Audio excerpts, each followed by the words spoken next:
조인섭 변호사의 상담소.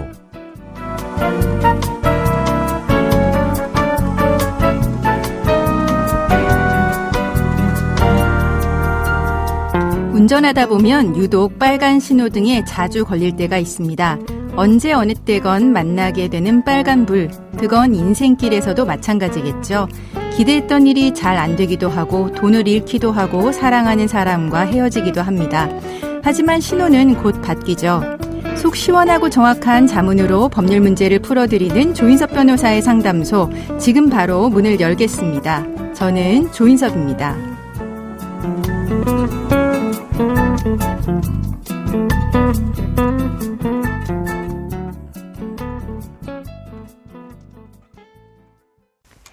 당신을 위한 로하우스 조담소 이채원 변호사와 함께합니다. 안녕하세요. 네, 안녕하세요. 신세계로 이채원 변호사입니다. 오늘은 어떤 고민이 기다리고 있는지 먼저 사연부터 알아보겠습니다.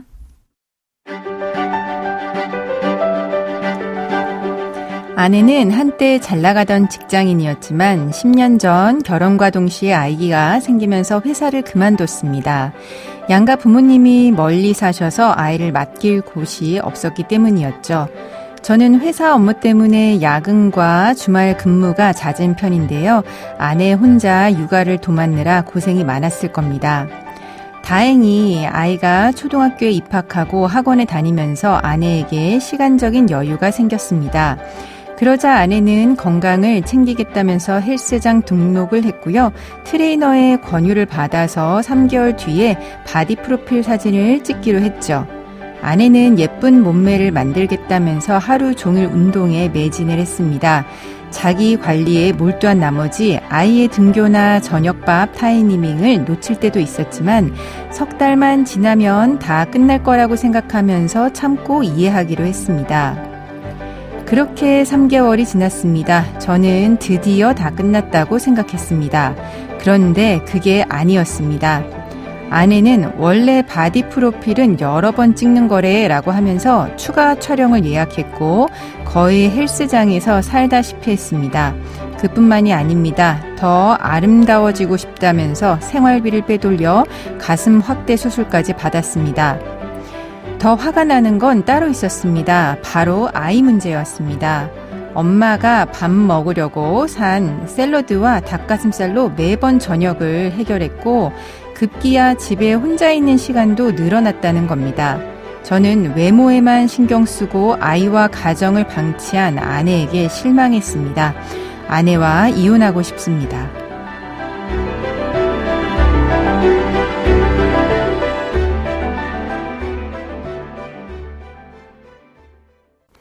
네, 사연을 보면 사연자분의 아내가 외모 관리를 하느라 가정에 소홀하셨다고 이제 합니다. 근데 이게 이혼 사유가 될까요? 네, 법률상 부부가 이혼을 하려면 재판상 이혼 원인을 규정하고 있는 민법 제 840조 각호의 사유에 해당되는지 살펴봐야 합니다. 네. 단순히 외모 관리를 열심히 했다고 하여 이혼 사유가 될 수는 없겠지만 외모 관리에만 치중하여 가정을 아예 방치하거나 소홀히 하는 경우에는 3호의 배우자에게 심히 부당한 대우를 받았을 때 또는 6호에 기타 혼인을 계속하기 어려운 중대한 사유가 있을 때에 해당하여 이혼 사유가 될 수 있습니다. 네, 그럼 사연자의 경우는 어떻게 될까요? 네, 특히 사연자의 경우는 남편의 근무량이 상당하여 아이를 돌보고 가게를 꾸려나가는 게 온전히 아내의 역할이었는데요. 네. 하루에 3번씩 운동을 나가고 외모 관련 시술을 받느라 아이를 방치한 것은 그 정도에 따라 유기에 해당될 수도 있고 네. 자녀의 양육 환경을 우선시하는 우리 법원의 태도로 보아 유책 배우자로 인정될 수도 있어 보입니다. 네, 그게 심하면 이제 유책 배우자로 될 수도 있겠네요.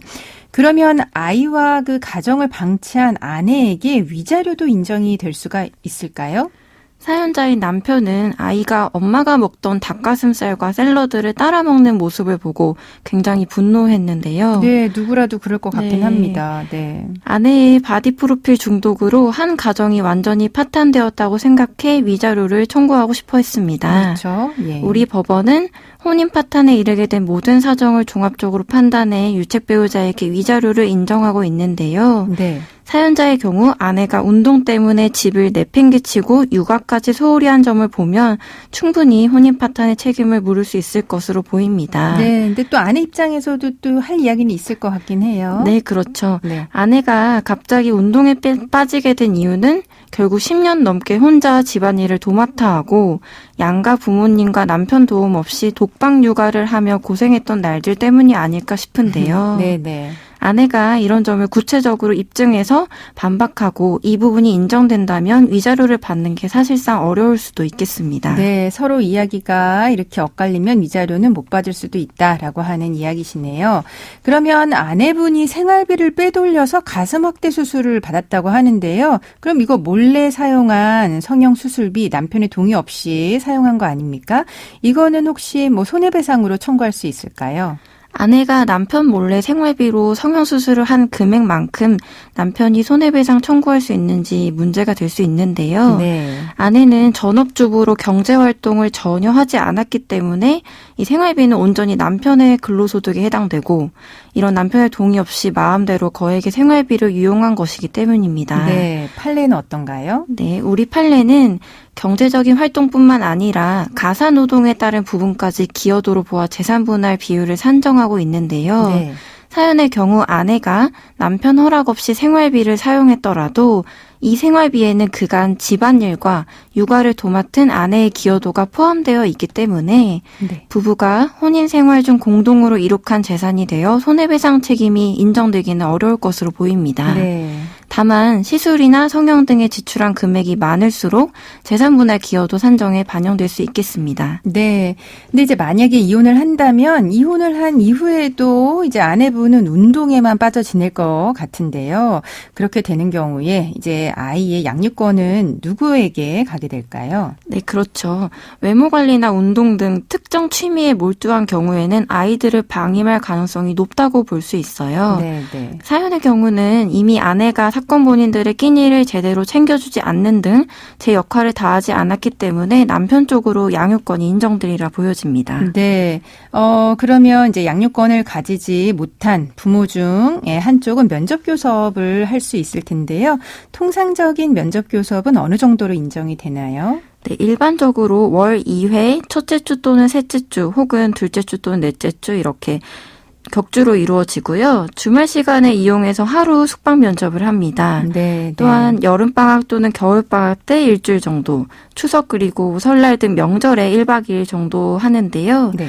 이걸 기준으로 하되 점점 아이의 의사를 존중해서 일정을 늘리거나 줄일 수도 있습니다. 네. 그리고 이제 만약에 아버지가 아이의 양육권을 가지면 어머니 입장에서 양육비를 줘야 할 텐데 수입이 없다고 하더라도 일정 양육비는 줘야 되는 거 아니겠습니까? 어느 정도 인정이 될까요? 그렇죠. 어머니도 어쨌든 부모이기 때문에 양육 네. 의무를 부담하고 아버지에게 일정한 양육비를 지급해야 하는데요. 네. 일단 소득이 없더라도 양육비 산정기준표에 최저 기준치가 마련이 되어 있기 때문에 네. 법원이 적정한 수준을 고려해서 지급 액수를 산정해 줄 것으로 보입니다. 네, 뭐 지역에 따라 30 내지 50 정도 될 수는 있겠네요. 네, 그렇습니다. 네, 그럼 지금까지 상담 내용을 정리해 보자면 사연자분은 아내가 외모 관리로 가정에 소홀한 상황에서 그게 이혼 사유가 되는지 궁금해 하셨는데요. 아내분이 하루에 3번씩 운동에 나가느라 아이를 방치한 것으로 인정이 된다면 유책 배우자로 될 확률도 있어 보인다고 이야기해 주셨습니다. 그런 경우 법원은 아내에게 혼인 파탄의 책임을 물어서 위자료를 주라고 할 수도 있지만 아내가 운동에 중독된 이유가 독박 육아로 고생한 날들 때문이라고 하는 것이 입증이 된다면 서로 간의 위자료는 없는 것으로 마무리될 가능성이 있다는 이야기 해주셨고요. 아내가 허락 없이 성형 수술에 생활비를 썼다라고 하더라도 집안일과 육아 등을 한 아내의 기여도도 있기 때문에 수술 비용에 대한 손해배상 책임은 인정이 안 되지만 다만 그런 부분이 재산분할 기여도 산정에서는 반영될 수 있을 것 같다는 이야기까지 해주셨습니다. 네, 조인섭 변호사의 상담소 청취자분들의 사연을 기다립니다. 이채연 변호사 사연 보내시는 방법 알려주세요. 네, 인터넷 포털 사이트 검색창에 YTN 라디오 조인섭 변호사의 상담소를 입력하시고 홈페이지에 들어오셔서 상담 게시판에 글 남겨주시면 됩니다. 연락받으실 전화번호도 함께 적어주시는 거 잊지 마세요. 네, 감사합니다. 지금까지 이채원 변호사와 함께했습니다. 네, 감사합니다.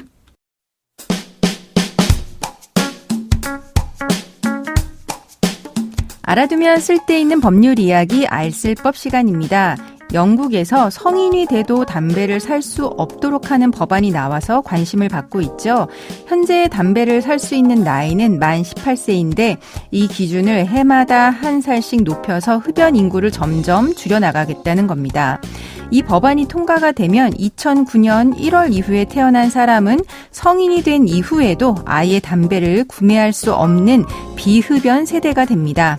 작년 뉴질랜드에서도 같은 내용의 담배 규제 법안이 통과된 적이 있는데요.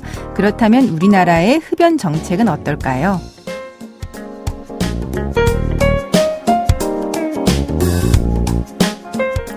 보건복지부와 식품의약품안전처에 의하면 담배 모든 유해 성분을 공개하도록 하는 담배 유해성 관리에 관한 법률 제정안이 지난 6일 국회를 통과했습니다. 2005년 세계보건기구 담배 규제 협약을 비준한 지 약 20년, 관련 법안이 처음 발의된 지 10년 만입니다. 새 법은 공포하고 2년 뒤에 시행되니까 2025년 10월부터는 담배 회사가 공개하지 않았던 담배 유해 성분이 모두 공개되는 겁니다. 세계보건기구에 따르면 담배 연기에서 나오는 유해 화학 물질은 4,000종이 넘고 발암 물질은 7종이 넘는데요. 그동안 국내에서 담배 회사는 타르와 니코틴 함유량만 담배값에 표기해 왔습니다. 영국을 비롯한 세계 각국은 담배 규제를 강화하는 정책을 검토하고 있습니다.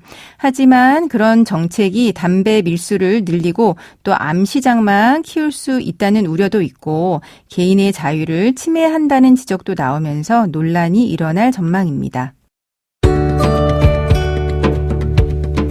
조인섭 변호사의 상담소, 조담소는 언제나 당신과 함께합니다. 끝곡으로 쿨 앤 더 갱의 좋았나 들려드리면서 저는 이만 인사드립니다.